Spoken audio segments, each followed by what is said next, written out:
Prime time की शुरुआत करेंगे अच्छी खबर के साथ। सिंगापुर से खबर, जहां डी गुकेश बने वर्ल्ड चेस चैंपियन।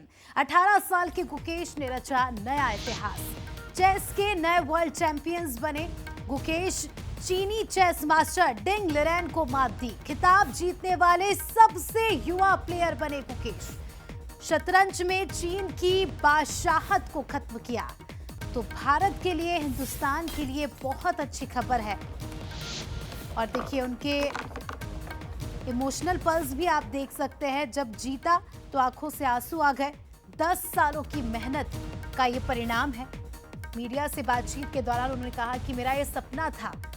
पिछले 10 साल से मैं मेहनत कर रहा था और आज मेहनत रंग लाई है। खुशी के आंसू आप देख सकते हैं उनके चेहरे पर। One dynasty ends and a new one begins.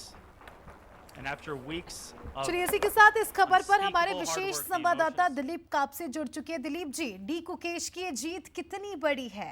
डिंग लिरेन बहुत बड़े खिलाड़ी है, उन्हें हराया है गुकेश ने। देखिए, डिंग लिरेन जो है वो शतरंज के एक क्रिएटिव खिलाड़ी माने जाते हैं, रचनात्मक खिलाड़ी माने जाते हैं, अटैकिंग मोड के खिलाड़ी हैं। वो बहुत सी ऐसी नई चालें डेवलप कर लेते हैं, सामने वाले खिलाड़ी के समझ से परे होती है। इसीलिए वो डिफेंडिंग चैंपियन भी थे। और जब उनके सामने गुकेश आए थे तो बहुत ज्यादा नंबर्स नहीं दिए जा रहे थे गुकेश को, क्योंकि युवा तो है ही, क्योंकि और अनुभव भी बहुत कम था डिंग लिरेन के सामने। तो ये जीत बहुत बड़ी है डी गुकेश की। और जहां तक गुकेश का खेल का सवाल है तो उसके ऊपर पूरी दुनिया की नजरें अब आएंगी, क्योंकि एक पोजीशनल खिलाड़ी है, वो पोजीशन के हिसाब से खेलते हैं। और हमें बहुत लंबे समय से इंतजार था कि विश्वनाथ आनंद का एक उत्तराधिकारी हमें मिले। और 18 साल की उम्र में वर्ल्ड चैंपियन बनना एक बहुत बड़ी बात होती है। अस्मिता 1985 में, इससे पहले आखिरी बार जो सबसे कम उम्र के चैंपियन थे वो गैरी कास्परोव थे। तब वो 22 साल, मतलब 4 साल बड़े थे डी गुकेश की एज से। तो 22 साल की उम्र में कास्परोव बने थे चैंपियन, और तब उन्होंने अनातोली कार्पोव जैसे धुरंधर को शिकस्त दी थी। तो इस लिहाज से आप समझिए कि कितनी बड़ी ये जीत है डी गुकेश की। और ये जो मैच है, लंबे अरसे की बात सर, हम कह सकते हैं कि भारत का सूखा यहाँ पर गुकेश ने खत्म किया है। सर, हम कह सकते हैं कि सुकेश और आनंद का कंपैरिजन आने वाले साल में होगा। लेकिन आप अभी परफॉर्मेंस की बात करें तो कैसे देखते हैं आप दोनों के खेल में? क्या समानता है और क्या अंतर है?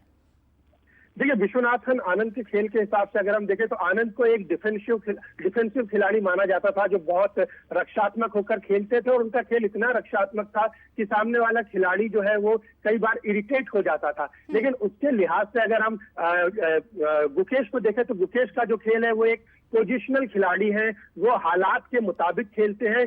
बोर्ड पर स्थिति कैसी है मोहरों की, उसके हिसाब से खेलते हैं, परेशान नहीं होते। कई बार अगर वो चाले पीछे भी जाते हैं तो उसके बाद वो बाउंस बैक करते हैं। इस तरह के खिलाड़ी डी गुकेश है। और इस लिहाज से उनसे बहुत सारी उम्मीदें जुड़ गई है। और ये बहुत अच्छी खबर है कि भारत के पास एक बार फिर बहुत अच्छी खबर है। और बाकी हर एक भारतीय का गौरव इन्होंने बढ़ाया है और भारत का सूखा खत्म किया है और देश में ये बता दिया है कि हम भी किसी से कम नहीं है। बहुत बहुत शुक्रिया आपका सर, जुड़ने के लिए और जानकारी के लिए। तो वहीं प्रधानमंत्री नरेंद्र मोदी ने गुकेश को बधाई दी है। ऐतिहासिक और अनुकरणीय कड़ी मेहनत और अटूट संकल्प का ये परिणाम है। उनके भविष्य के लिए मेरी शुभकामनाएं, प्रयासों के लिए मेरी शुभकामनाएं। तो वहीं नेता प्रतिपक्ष राहुल गांधी ने भी गुकेश को बधाई दी है और कहा है कि आपने पूरे भारत को गौरवान्वित किया है।